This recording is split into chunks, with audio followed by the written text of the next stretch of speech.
আসসালামু আলাইকুম শাইখ ওয়ালাইকুম আসসালাম। স্কুল পরীক্ষায় কুফরি প্রশ্ন আসলে করণীয় কি?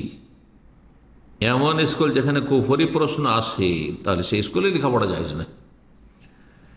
পরীক্ষায় অনেক সময় গণতন্ত্রের পক্ষে বা হারাম দিবস উদযাপন নিয়ে লিখতে হয়।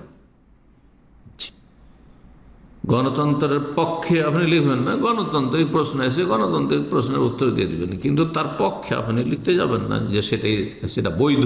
এ কথা আমি গণতন্ত্রে বিশ্বাস করি, এই ধরনের কথা লিখবেন না, এটা হচ্ছে হারাম। কিন্তু গণতন্ত্র কাকে বলে, হ্যাঁ, ইত্যাদি ইত্যাদি এতটুকু লিখা যায়। হ্যাঁ, কাফেরদের মতবাদ সম্পর্কে যদি জিজ্ঞাসা করে আপনাকে প্রশ্ন, গণতন্ত্র ডেমোক্রেসি কাকে বলে বলে দিলেন, জায়েজ আছে। কিন্তু আমি ডেমোক্রেসিতে বিশ্বাসী, ফেদ করি না, মোটেই জায়েজ নেই, কুফরি কথা।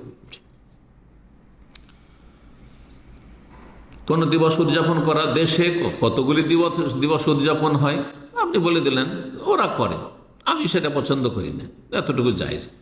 কিন্তু আমি পছন্দ করি যে এই যে মিলাদুন্নবীর ছুটি হোক, শবে বরাতের ছুটি হোক, আর ফাতেহা ইয়াজদাহাম আর দোয়াজদাহাম হোক, হ্যাঁ, এইসব আমি সমর্থন করি না, ঘৃণা করি এগুলিকে। জি, এছাড়া একাধিক বিবাহের পক্ষে লিখতে হয়। পক্ষে কোথায়? ওরা আবার পক্ষে লিখবে না, বিপক্ষে লিখবে হয়তো, তা আপনি লিখবেন না। আবার অনেক MCQ প্রশ্নে কুফরি সেকুলার উত্তর দাগাতে হয়। জি না, জায়েজ নয়, কুফরি উত্তর দেওয়া জায়েজ নয়। এছাড়া ইংরেজিতে এমন চেঞ্জিং সেন্টেন্স বা অন্যান্য গ্রামার করতে হয় যেখানে কুফরি থাকে। যদি কুফরি থাকে আর আপনি এই লেখাপড়ার জন্য আপনি বাধ্য না, যখন বাধ্য না, তাহলে কুফরি কথা বলা জায়েজ না, কুফরি কথা লেখা জায়েজ না, কুফরি কথা উচ্চারণ করা জায়েজ না। একমাত্র বাধ্য যে নিরুপায় ব্যক্তি, এছাড়া কোনো উপায় নেই, তার জন্য আল্লাহ জায়েজ বলেছে। ইল্লামান উকরেহা, কারো জোর জবরদস্তি করা হয় কুফরি কথা বলার জন্য, শিরক করার জন্য।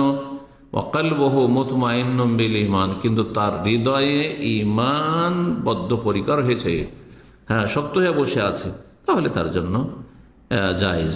অতটুকু জায়েজ যতটুকু করলে সে বাঁচতে পারবে, একবারে বাধ্য করা হচ্ছে। আর আপনি এই লেখাপড়ার জন্য, এই কুফরি লেখাপড়ার জন্য বাধ্য না।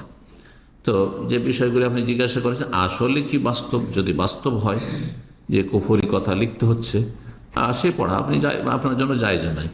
কিন্তু যদি দেখা যায় যে কুফরি কথা লিখতে হচ্ছেন না, কুফরি বিষয়গুলি সম্পর্কে কিছু কথা হয়তো আসছে, কিন্তু সেগুলি আপনি সমর্থন প্রকাশ পায় না, তাহলে এতটুকু পর্যন্ত জায়েজ। আল্লাহ তাআলা আ'লাম। ওয়া সাল্লাল্লাহু ওয়া সাল্লাম আলা নবিয়িনা মুহাম্মদ ওয়া আলা আলিহি ওয়া সাহবিহি আজমাইন।